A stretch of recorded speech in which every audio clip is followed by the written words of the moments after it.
24절부터 28절까지 말씀입니다. 함께 한 목소리로 봉독하도록 하겠습니다. 그런데 우리 가운데 몇몇 사람이 여러분에게로 가서 우리가 시키지 않은 여러 가지 말로 여러분을 혼란에 빠뜨리고 여러분의 마음을 어지럽게 하였다는 소식을 들었습니다.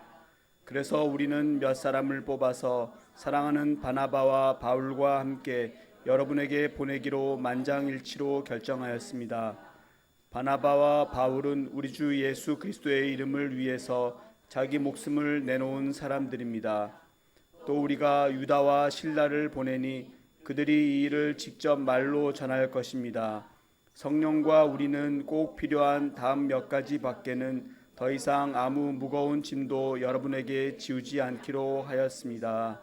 아멘. 이 시간 성령의 위안을 체험하는 교회라는 제목으로 이은주 목사님께서 말씀 전해 주실 때 여러분들에게 큰 은혜 있으시기 바랍니다. 나오실 때 뜨거운 박수로 환영하겠습니다.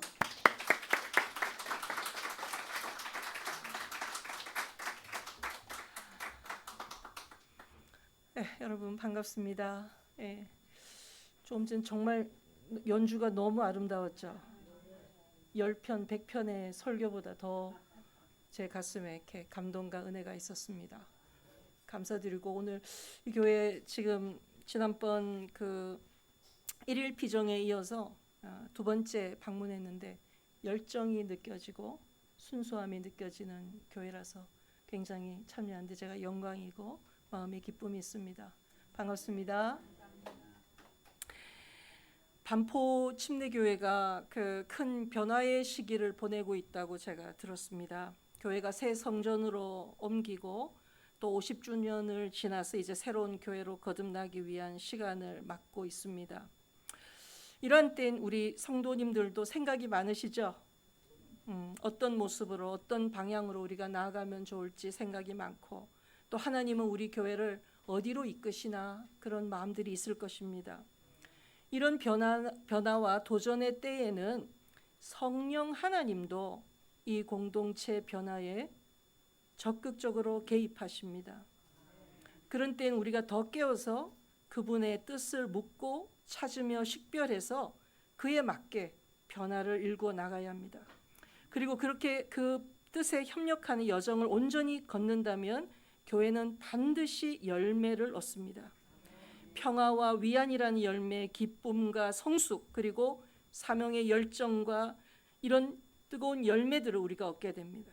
그러나 만약 우리가 그렇게 하지 못한다면 공동체는 어려움이 증폭되고 갈등이 일어나고 방향 상실이나 분열 가운데 흔들리게 됩니다.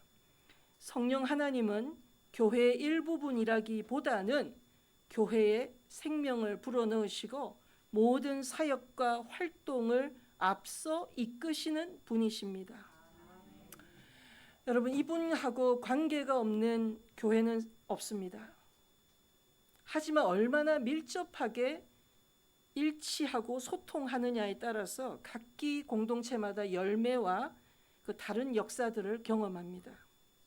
그분과 우리가 어떤 관계에 있는지를 우리는 몇 가지 현상으로 파악할 수 있어요. 우리 어떤 현상들이 있을까요? 먼저 하나님 부재의 경험이라는 게 있어요. 그분과 관계가 좀 소원한 곳, 별로 그분을 찾지 않고 그런 곳에서는 공동체원들이 하나님이 안 계신 것처럼 느낍니다. 영적인 메마름이 있고 예배를 드려도 감동이 없어요. 찬양도 공허해지고 하나님의 이끄심이 사라진 것처럼 공동체 전체가 느낍니다. 두 번째로 또 많이 거론되는 현상은 교회 구성원들 간의 분열이 일어납니다. 다툼이 일어나고 일치하려는 마음보다는 서로를 헐뜯으며 분열하려는 현상이 더 강해집니다. 상호 간의 불신도 심해집니다. 뒷말이 많아지고 여러 역할을 둘러싼 갈등도 많이 생겨요. 또 그분과 관계가 소원한 교회는 교회의 사명이 희미해집니다. 원래 목적을 잃어버려요. 처음에는 교회 재정의 몇 프로를 우리 선교하자 그랬는데 갈수록 그 원칙이 깨어지고요. 세상과 비슷한 모습으로 점차 변해갑니다. 또 네 번째로 대표적인 현상은요. 우리가 그분과 관계가 소원해질 때 무언가를 열심히 하고자 하는 열정들이 사라집니다. 그냥 늘 하던 거, 편한 거, 현상 유지 이런 쪽으로 가게 돼요. 자신감이 떨어집니다.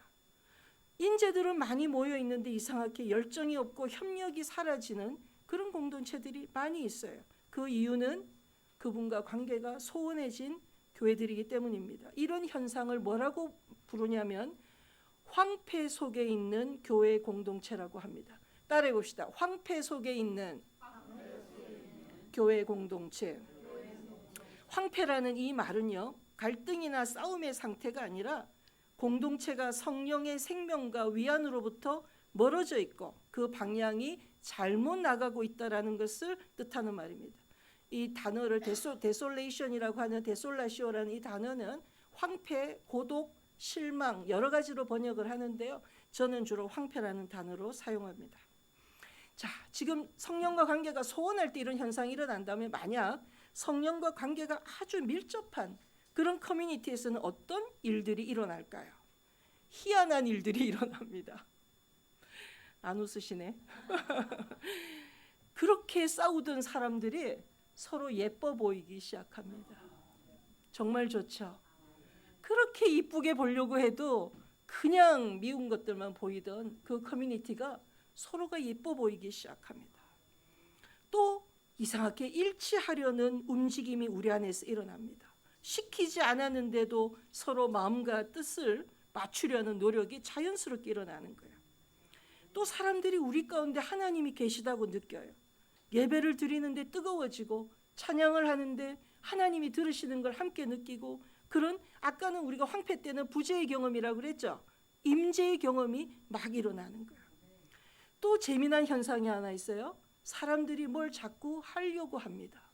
갑자기 전화가 와서 우리 봉사 모임 하나 해볼까? 우리 책 읽기 모임 좀 하면 어떨까? 우리 모여서 차담회라도 해볼까? 다양한 마음에서 열정들이 일어나고 그냥 왠지 될 것 같은 그걸 하면 잘 될 것 같은 자신감이 그 마음속에 일어납니다. 앞서는 황폐를 경험했다면 지금 이러한 현상을 겪는 공동체는 뭐라고 하냐면 성령의 위안 안에 있는 공동체라고 부릅니다. 영적 위안, 콘솔라시오 스피리추알리스라 그래요. 위안이 세상에 많아요. 친구가 내한테 맛있는 거 사줘도 위안이죠. 뭐 재미난 곳에 놀러 가도 위안이고 세상에 다양한 위안이 있는데 영적인 위안이란 게 있어요. 이 영적인 위안이란 거는 힘든 상황에서도 마음이 괜찮고요. 단지 갈등이 없거나 행복한 게 아니라 하나님께 자꾸 더 나아가는 내 안에 믿음이 일어나는 이 위안이에요. 너무너무 행복한 위안이에요. 미래가 그냥 소망이 느껴져요. 미운 친구인데도 사랑이 느껴져요. 어디서 이런 위안을 얻을까요?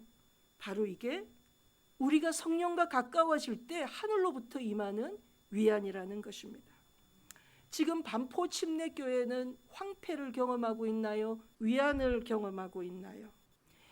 목회자뿐만 아니라 정말 전 성도는 늘 우리의 상태를 살펴야 되는데 바로 이와 같은 표지를 통해서 우리가 어떤 상태에 있는지를 살펴야 돼요.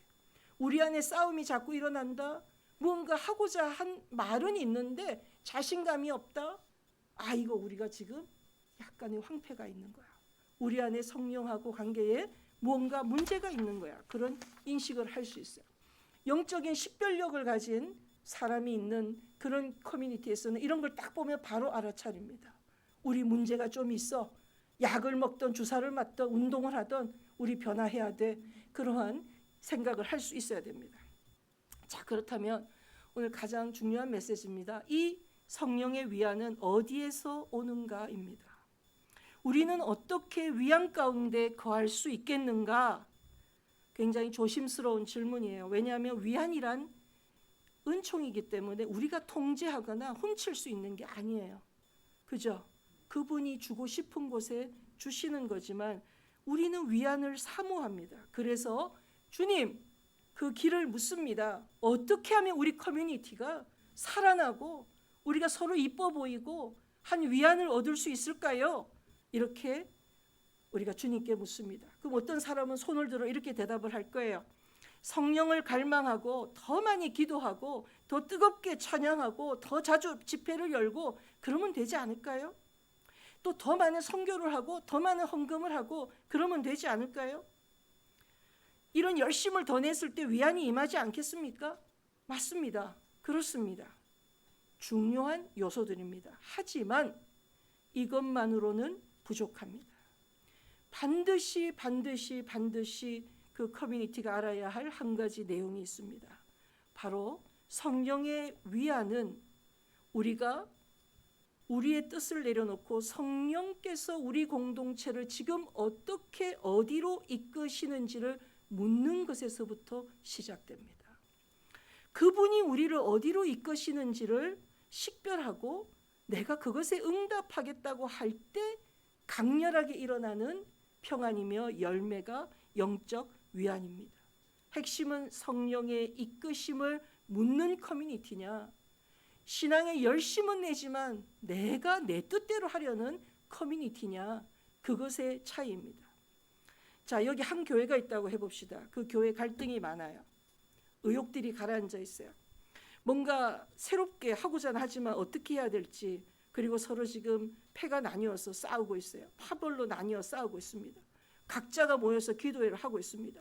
뜨겁게 기도회도 하고 활동량도 늘리고 합니다. 그러면 그곳에 성령의 위안이 임할까? 저의 대답은 아니다입니다.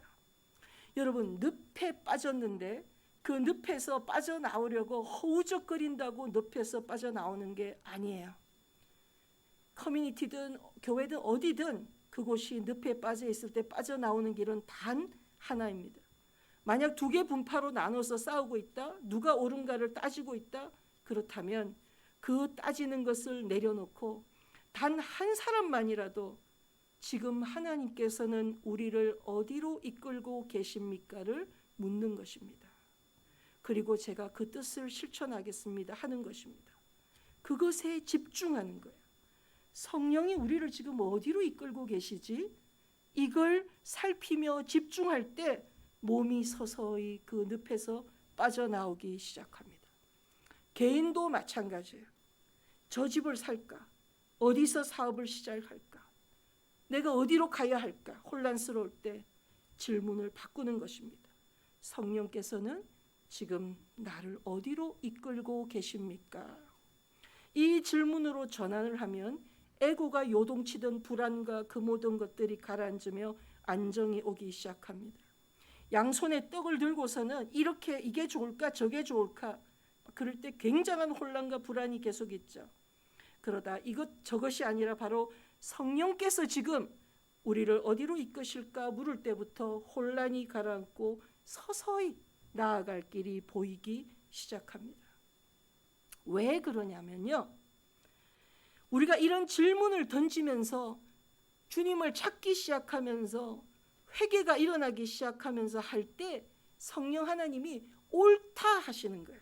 그것이 나의 뜻이다, 네가 지금 바르게 가고 있다라는 표시가 바로 영적인 위안이기 때문입니다. 무슨 말인지 알겠습니까? 그래 오라 하면서 갑자기 팔에 힘이 딱 들어가서 늪에서 빠져나오게 되는 거예요.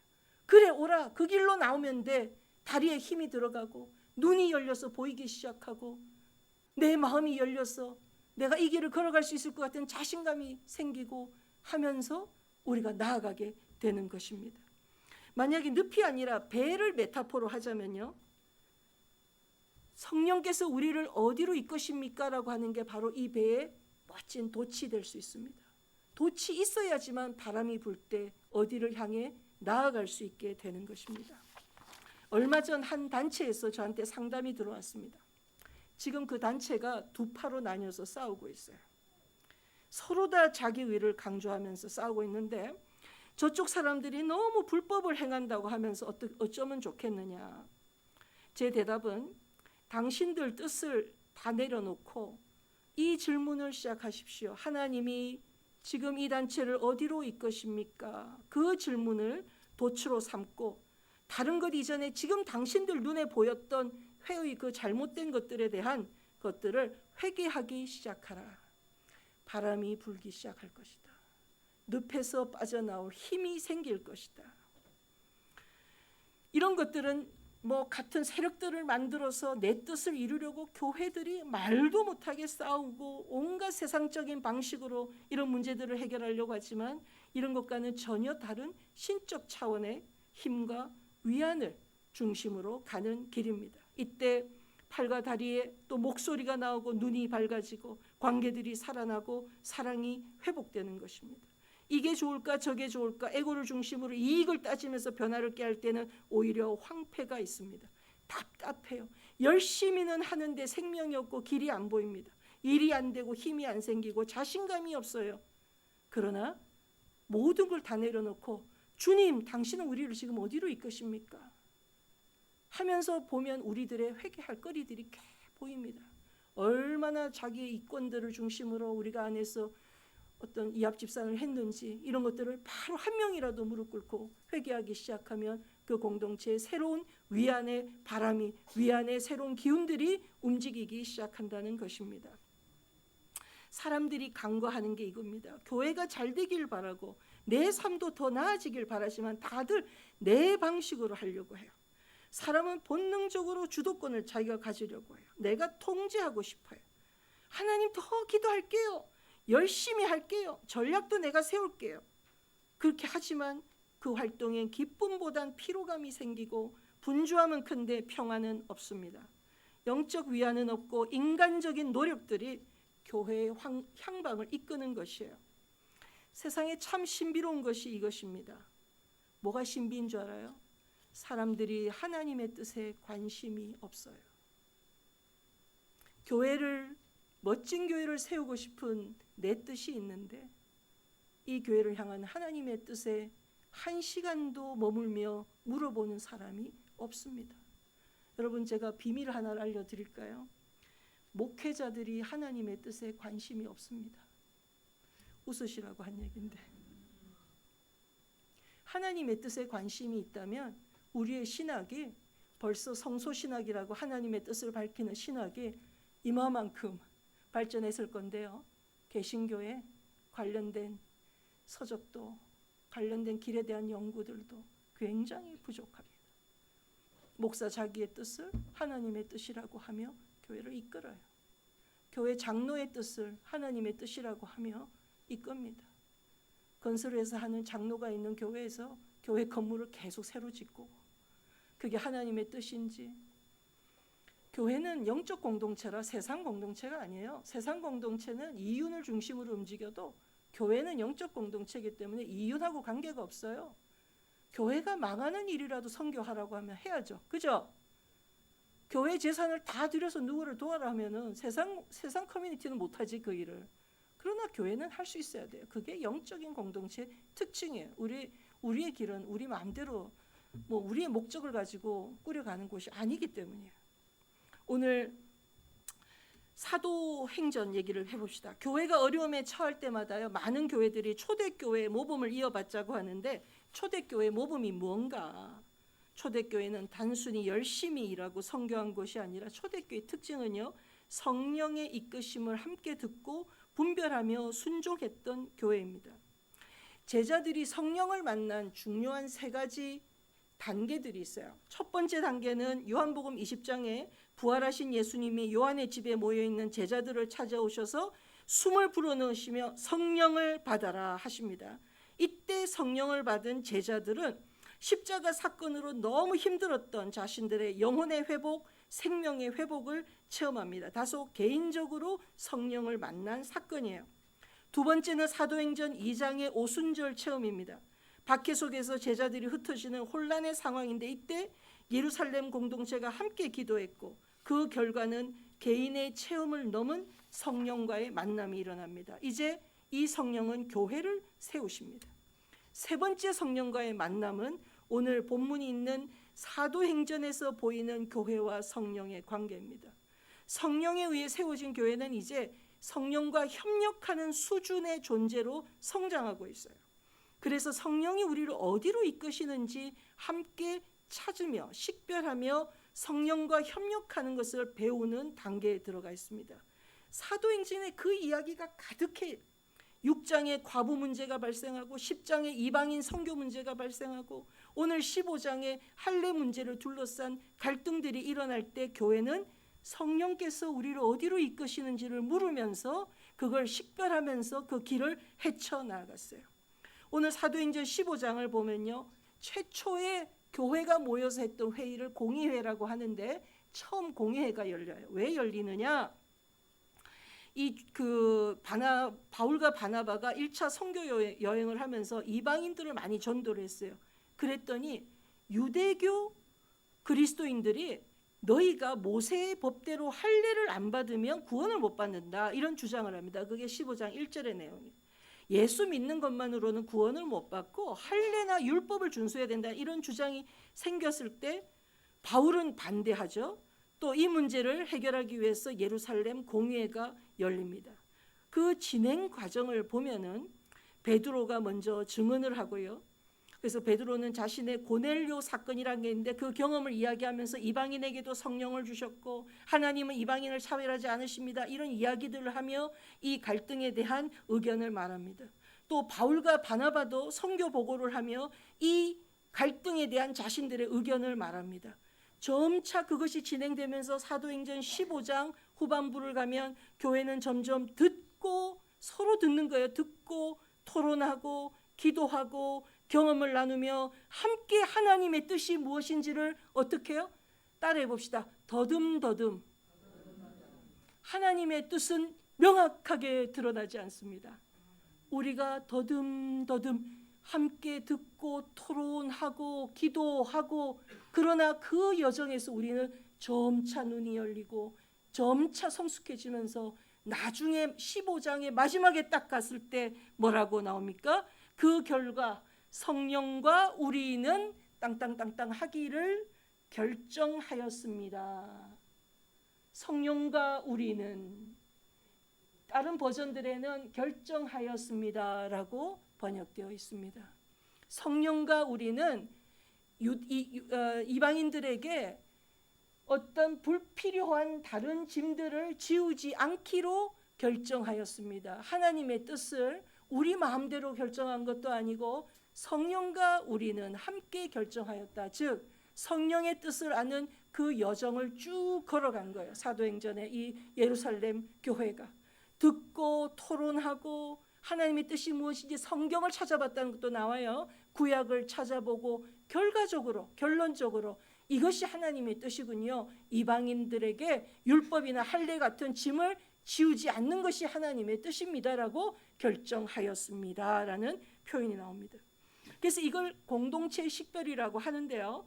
그 관점에서 보면 먼저 갈등이 생겼을 때 하나님의 뜻을 묻는 커뮤니티는 갈등을 회피하지 않고 공동체 앞에 드러내고, 두 번째는 정말 다양한 목소리를 경청하고, 그리고 성령은 어떻게 우리를 이끄셨는지 한 사람 한 사람의 증언을 통해 다 들어요. 그 누구도 배제시키지 않고 듣습니다. 또 구약의 예언도 함께 분별해 봅니다. 그러면서 성령이 우리를 어디로 이끌고 계십니까에 대한 그 내용을 함께 확인합니다. 그래서 이 어떻게 이끄시는지에 대해서 제가 질문을 던졌을 때 표정들이 다들 어떻게 듣지? 지금까지 많은 교회는 목사님 꿈에, 목사님이 기도하는데 환시로, 이와 같은 방법은 성령이 우리를 어떻게 이끄시는가에 대해서 알아가는 데 있어서 다소 불충분한 것이라고 역사 속에서 많이 판명이 났어요. 그러다 보니 그 부분도 문제가 있고, 교회는 어떻게 성령의 뜻을 아는지도 잘 모르는 와중에 교회가 점차 성령의 뜻을 묻는 것으로부터 멀어져 와 있는 상황이다라고 볼 수 있습니다. 그런 일이 일어났더니 그 다음에 어떤 일이 일어나느냐? 위안이 강하게 임합니다. 혼란이 해소가 되고요. 공동체의 기쁨이 찾아왔다. 그리고 서로가 막 격려하고 위로하는 것들이 이어지고요. 또 선교의 길이 다시 열렸다라고 나옵니다. 성령의 길을 찬찬히 공의회를 열어서 서로 물으며 따지며 나아갔을 때 그곳에 큰 위안이 임하고 큰 열매들이 임한다라는 것입니다. 우리 반포 침례교회가 오늘 예루살렘에 가서 공의의 가정을 지금 함께 참관했다고 생각해 볼 수 있습니다. 그리고 이제 숙소에 모였어요. 그리고 이제 우리가 무엇을 할 것인가, 반포 침례교회가 앞으로 무엇을 할 것인가 토의를 합니다. 제가 기조 발제자로 나와서 6가지를 여러분에게 무엇을 할 것인가에 대한 말씀을 짧게 드리고 마무리하겠습니다. 첫째, 우리 모두 따라합시다. 분별하는 가슴. 분별하는 가슴을 가집시다. 이게 무슨 말이냐? 임상 영적 지도자나 이런 스님들한테 사람들이 상담을 와요. 아, 내가 지금 A를 할까 B를 할까 막 고민이 많아요. 질문하는데 그 분이 물어봐요. 우리 그 스님 하나님한테 여쭤보셨어요? 물어보면 많은 사람이 안 물어봤다고 그래요. 하나님의 뜻을 묻는 것 자체를 어떻게 하는지도 모르겠지만 자세가 안 돼 있는 거예요. 분별하는 가슴이 없는 거예요.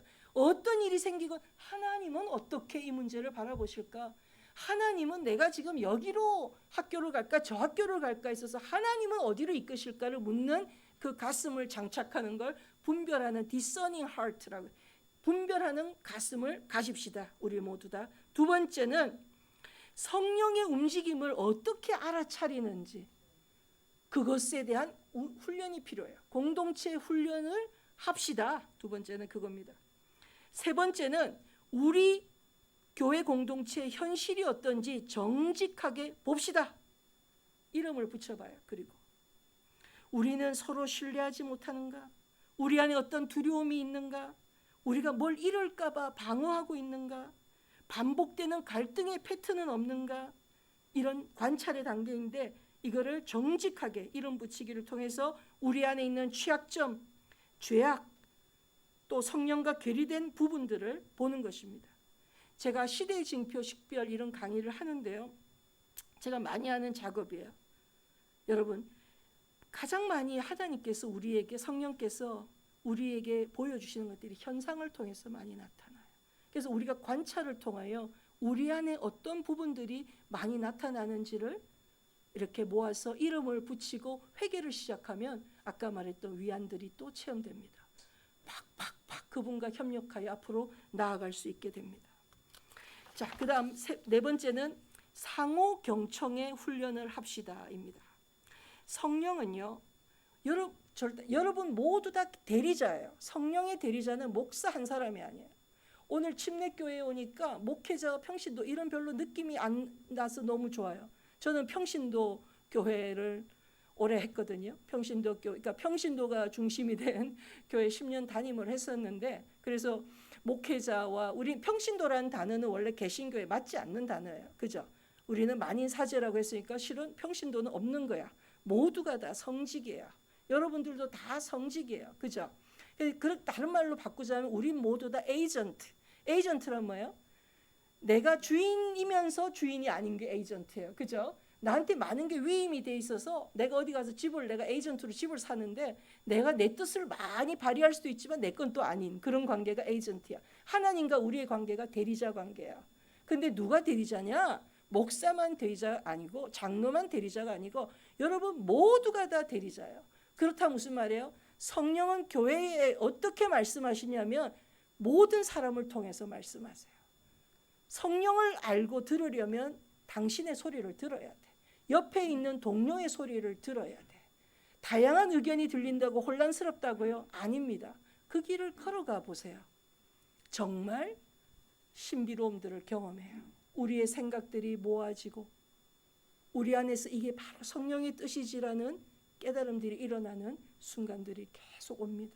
그래서 경청의 훈련을 한다는 것 정말 중요하고, 경청의 훈련을 위해서는 사적 대화, 통화를 하지 마십시오.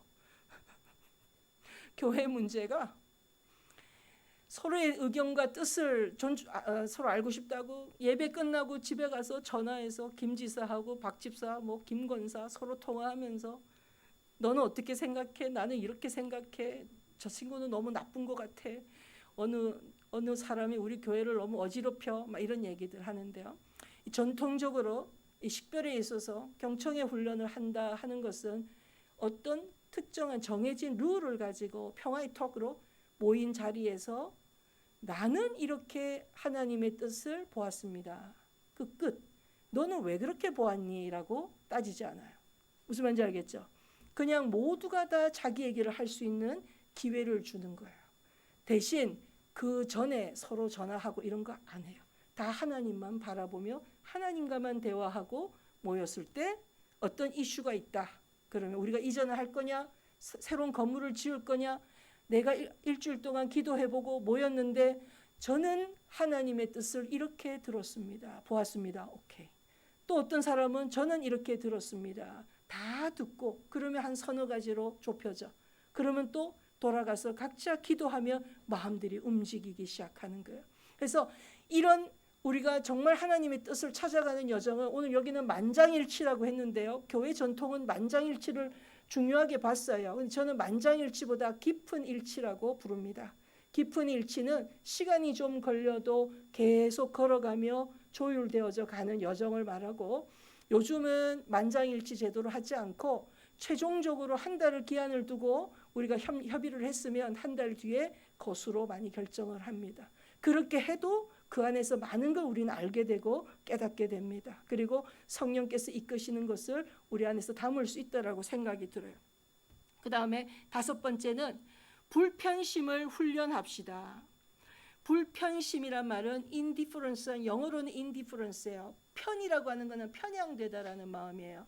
불편심이란 건 우나 좌나 편향되지 않는다. 이 말은 교회를 어디로 옮겨 갑시다라는 이슈가 있는데 교회를 옮겨도 좋고 안 옮겨도 좋고 정도의 내적 자유를 가진 게 그리스도인의 영성이에요. 우리가 크리스찬이라면 내 안에 꼭 내 뜻을 이루기 위해서 하나님 그 렌즈로 하나님의 뜻을 볼 확률들이 높기 때문에 정말 내 안에 내적인 자유가 있는지, 내가 하나님이 이것이 하나님 뜻이라고 하면 내 것을 내려놓을 수 있는지를 돌아보는 성찰의 시간들이 필요하다는 거예요. 이걸 불편심이라 그래요. 오늘 오후에 이냐시오 영성에 대한 공부를 할 건데요. 가장 핵심입니다. 성숙한 교회는 불편심 훈련을 굉장히 많이 하고요.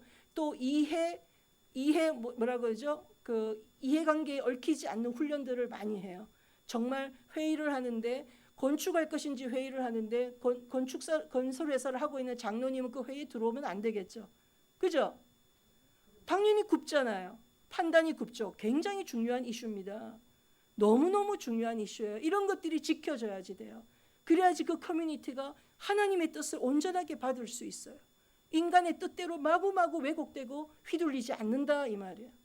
그래서 불편심, indifference라고 하는 이것을 우리가 조금 우리 마음속에 새기고 있으면 좋겠다라는 말씀 드리고요.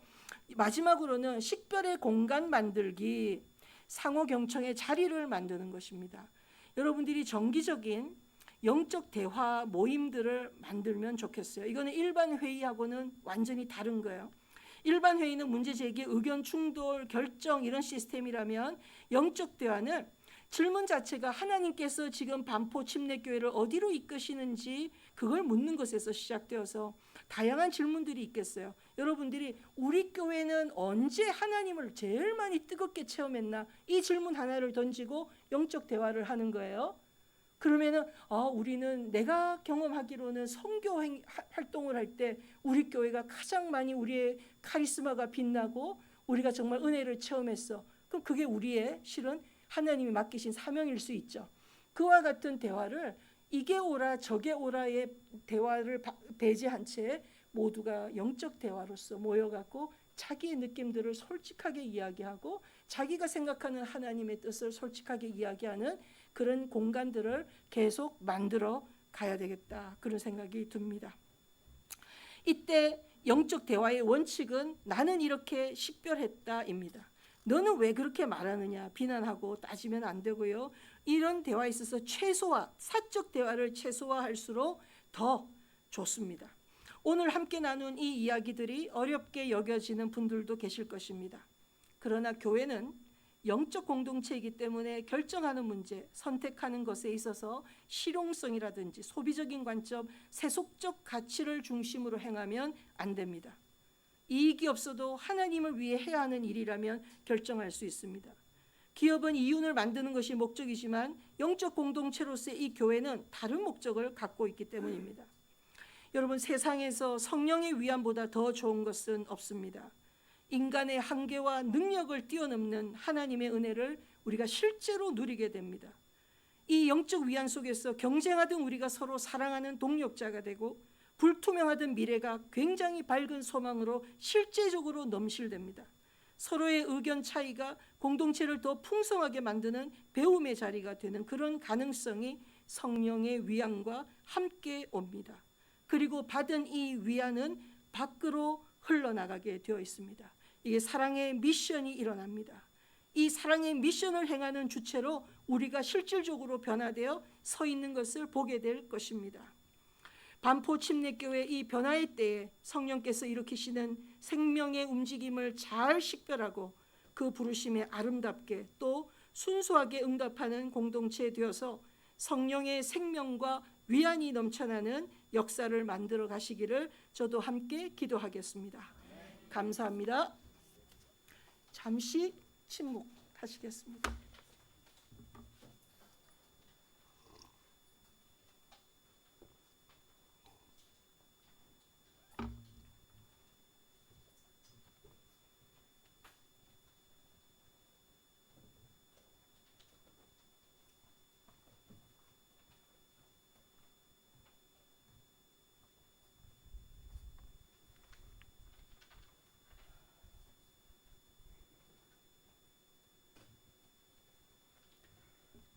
자리에서 일어나셔서 함께 주기도문 찬양하시면서 봉헌하시고 목사님께서 나오셔서 폐회기도해 주심으로 오늘 예배를 마치도록 하겠습니다.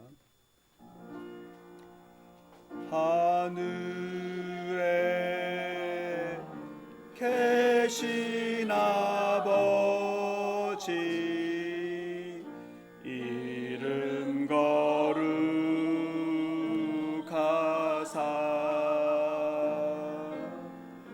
주님 나라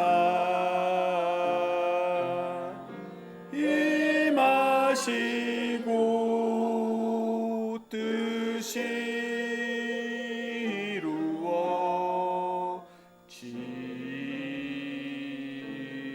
이루어지이다.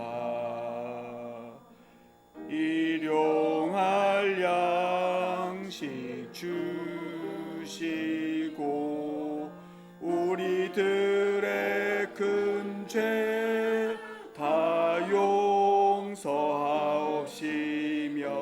또 시험에 들게 마시고 악에서 구원하소서. 대개 주의 나라 주의 권세 주의 영광 영원히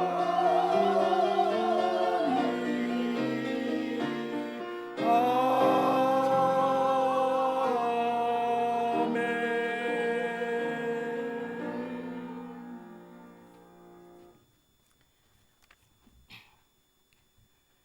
빛이요 길이요 진리 되신 예수 그리스도의 은혜와 온 생명 어버이 되신 하나님의 자비하심과 따뜻하고 세심하게 우리를 이끄시는 성령님의 임재하심이 하나님의 뜻을 구하고 찾으며 선한 영향력으로 하나님께 영광 드리려는 반포 침례교회 모든 성도들과 세상 곳곳에서 하나님 나라 위에 헌신하는 착한 그리스도인들 위해 지금부터 영원까지 함께 하소서.